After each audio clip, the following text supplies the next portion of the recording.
So I wanted to join the degree. So I was in a career in sales anyway. I'd had a year and a half under my belt, but yeah, when I was looking at jobs and how to sort of what was next, everything required a degree or additional experience. And at that point in my career, having not been to uni, I didn't have that.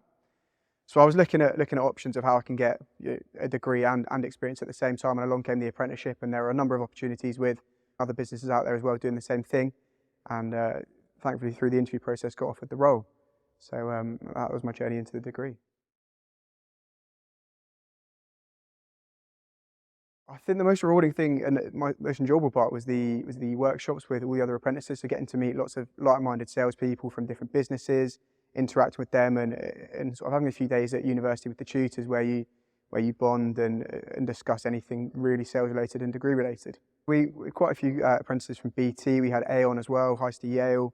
So a real range of industries, which meant that when we were discussing topics and the modules that we were doing, it meant you got lots of different insights and ideas as to how companies approach the challenges that people face in the sales world.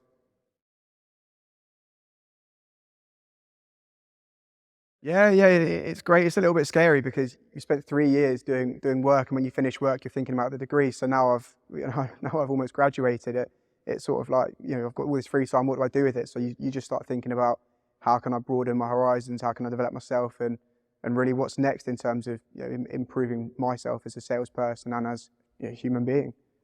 The biggest result I've seen is how I've changed as a person, the ability to reflect, and reflection is a key theme throughout the whole degree. You begin it in year 1 through to the end of year 3, and you have modules on it each year.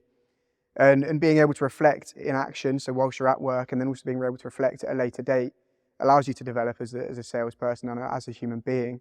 And you really build on what you've taken from other people, sales leaders, and journals that you read online as well. So I think the biggest takeaway would be to reflect and to continue reflecting, even when you've got no degree to sort of look back on.